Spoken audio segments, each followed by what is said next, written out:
Hi everyone, we're back to read the Golden Bowl. We're on chapter 4, On Their Way.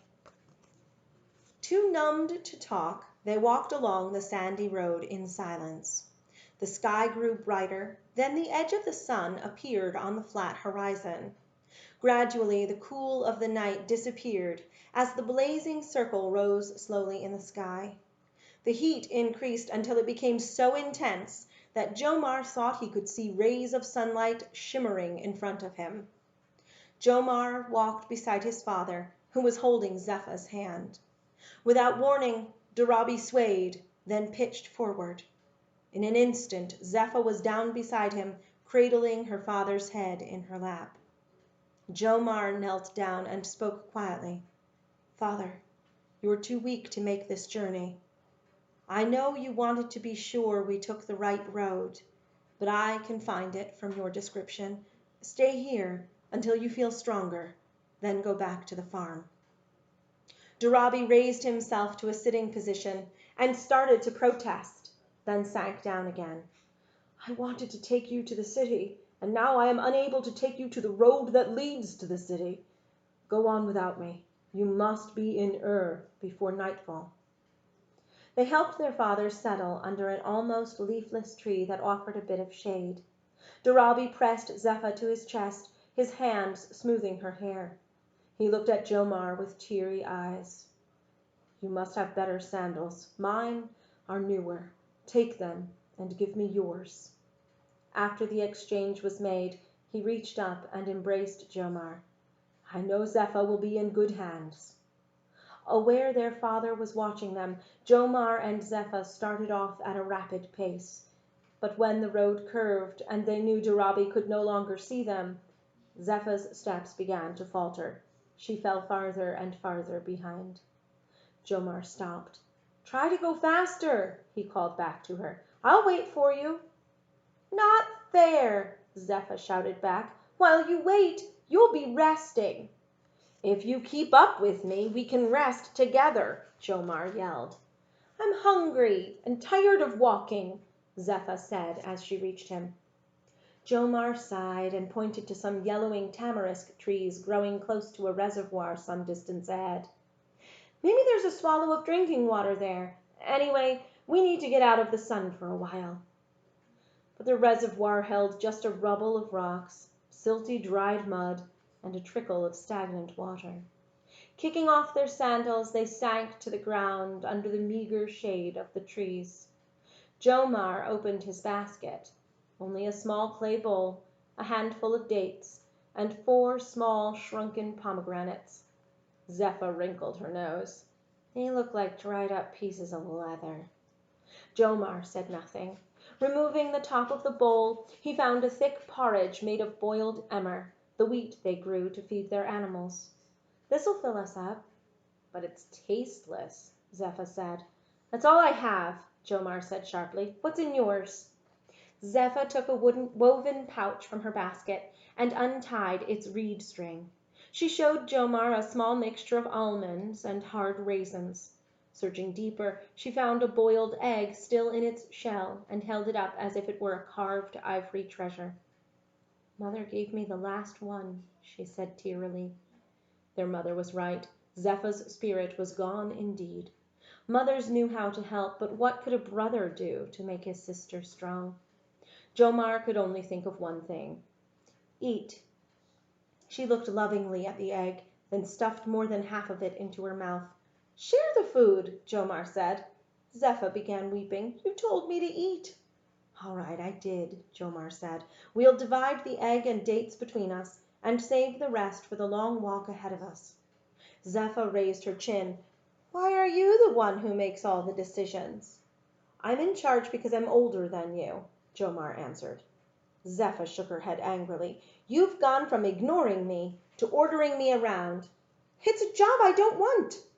"Don't try to make me feel sorry for you." Zepha's tone changed. "I'll give you what's left of the egg for one of your dates." Exasperated, he handed her a shriveled date. "I wish it was a syrupy one that Mother saved to make into honey."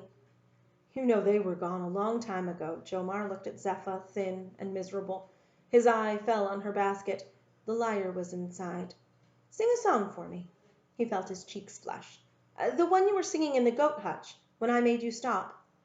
Zephyr's eyes widened with surprise. She swallowed the date, her face brightening as she brought out her lyre. She began to sing with her head tilted back, her eyes closed. Moon-glowing Nana, all-knowing Nana, look down from the heavens and pity us. Born only to serve you, comfort us. Born only to serve you. Moon-glowing Nana, all-knowing Nana, look down from the heavens and pity us. Comfort us, weep for us. Your tears will water our wasted land. Jomar chewed his bit of egg slowly as he listened to her soaring voice. For years he'd heard the songs that Zephyr made up, heard them without really listening. They had been about such childish things as a lost doll, the death of a pig, and the sun's magic that shriveled a grape into a sweet raisin. But now Jomar was struck by the words of this song. How could a girl of 12 make up such a solemn prayer? As Zephyr was repeating the last line of her song, rustling sounds behind him made Jomar wheel around.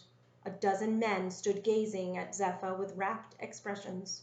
He had no idea how long they'd been there. Chapter 5. A Good Voice. Jomar sprang to his feet and stood over Zephyr, his hand gripping her shoulder. Zephyr stopped singing, opened her eyes, and saw the group gathered in front of them. She looked up at Jomar with alarm. A tall, heavy-set man stepped forward. His fine linen garment stretched tight across his large belly. The men behind him wore frayed sandals and rough cotton tunics that hung loosely on their thin frames. All carried knives attached to their belts, and digging tools rested on their shoulders. Gesturing toward Zephyr, the stout man spoke to Jomar. "A good voice, a good musician. Surprising for one so young." Jomar tried not to show his fear or anger. Hadn't he urged Zephyr to leave her lyre behind? This man who spoke with such easy authority could only cause trouble. "Why are you two on the road alone?" The man emphasized the last word of this question. "I go to to be an apprentice to Sida, a temple goldsmith," Jomar said. The man studied Zephyr with calculating eyes. "And the little lyre player? What will she do?" "I'll find work for her," Jomar said. The man shook his head. "That'll be hard to do in the city, but there's work to be done here. I'm Lilac, sent by the temple to patrol the irrigation system and see that it's clear of rubble." He glared at the men. "The moon god is displeased with you farmers for letting the canals and reservoirs fill with rocks, dead plants, and silt. You've forgotten that you live and work on land that is owned by Nana's temple." The sullen men were silent until one spoke out. "We've kept the waterways clear in the past, but the long drought has made us lose hope." Malak turned to Jomar. "These farmers have no faith that the moon god will eventually provide for his people. Soon you'll be a man, so you must join my crew." "I can't. The goldsmith waits for me," Jomar said. "But when the drought is over and I return to our farm, I'll gladly join your work crew." Malak snorted. "When you return? It's the custom that an apprentice can leave only if he's been poorly taught." Jomar was stunned. Raised in the country, he knew nothing of city rules that governed craftsmen and their apprentices. Malak dipped his head in mock courtesy. "Be on your way to this man who works with glorious gold. The girl will stay to help with meals and keep up the spirits of the men with her music." "You can't separate us." Jomar's hand tightened on Zephyr's shoulder. "She's my sister." "But I can," Malak said. "I'm a temple official with the authority to enslave any child found wandering far from home without a parent." "But she has parents," Jomar cried out. Malak looked slowly around. "I do not see them." He turned to Zephyr. "You're thin. You'll be well fed in return for your work." Jomar felt weak. With an effort, he pulled his eyes away from Malak and looked at the other men. Most seemed sympathetic, but a few looked more entertained than concerned. Two men with their heads thrust forward toward Zephyr frightened him. "I'll join your workforce," Jomar said quietly. He felt Zepha's shoulders sag with relief under his grip. A thin smile played on Malik's lips. "You will receive Nana's blessing for your efforts." The smirk disappeared. "I've wasted enough time with the two of you. Girl, see that old man stirring the pot? Help him prepare the evening meal." Jomar bent down to whisper a promise of protection to Zepha, words he knew would be difficult for him to uphold. Malik's hand cut the air. "Leave her. There's work to be done." Chapter 6. Trapped. Malik took the lead, heading off with short, fast steps. But under the scorching sun, his pace soon slowed and his bald head gleamed with sweat. The silent men walked behind Malik in a haze of dust and dirt scuffed up by their feet. Jomar, near the end of the line, had grit in his eyes, his mouth, his nose. "We were next to a reservoir that needed work," Jomar said quietly to the man nearest to him. "Why are we leaving?" The man looked straight ahead. "First we must clear a canal some distance away." He pointed his chin at Malik. "When we're close to exhaustion, he'll have us return to clean out the reservoir before he lets us eat or sleep." "He's cruel," Jomar said. The man shrugged. "Cruel and clever. He knows how to get work out of the farmers. If their labor pleases him, they'll have a good meal and all the beer they can drink tonight." "You sound like you've done this thing before," Jomar said. "Many times, for many years," the man said.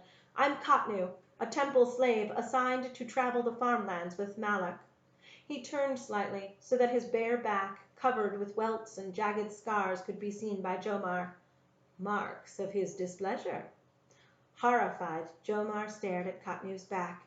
Katnu looked at Jomar with a sorrowful expression on his wrinkled, sunburned face. "I pity your young sister. Both of you must do your work well and give Malik no cause for anger. I'll leave your side because it will go poorly with me if he sees me talking to you." Katnu lost himself among the other men. The crew came to a halt at the bank of a debris-filled canal that had once carried water to neighboring fields. "Remove the loose rocks from the canal and put them on the banks," Malik ordered. "Shovel out the silt and spread it on the ground. Rebuild the collapsed banks with the rocks to hold the water that will someday return." He settled under a yellowing palm tree, the only shady spot in the parched field. Soon his eyes were half closed. The work called for no special skill, only endurance. Without a shovel to remove the caked mud, Jomar collected and stacked the rocks that the others heaved out of the canal. The hot, dusty day wore on. The ache in Jomar's back gradually increased, and his hands became covered with cuts from the sharp, jagged rocks he handled. He listened to a steady, soft rumble of complaints from the men who worked close to him. "What right do they have to take us from our farms? Let slaves do this work." "I treat my animals better than he treats us." "My mouth feels like a desert. I need something to drink." Only Katnu was silent. Jomar guessed that a slave had no right to complain. To avoid Malik's anger, Jomar stayed as silent as the slave. After the canal had been cleared, Katnu woke Malik, who had been sleeping with his head lolling to one side. Malik rubbed his eyes and lurched to his feet. "Your tasks here are finished," Malik barked, while tugging at a small silver flask that hung from his belt. "We return now to clear the reservoir." When he put the flask to his lips and drank, there was angry muttering. "See that the work is finished before the sun disappears," he said. "Tomorrow you'll repair the other canals that you farmers have ignored." Tomorrow. They had expected to be in the city tonight. They were trapped, unable to escape Malik's powerful hold on them both.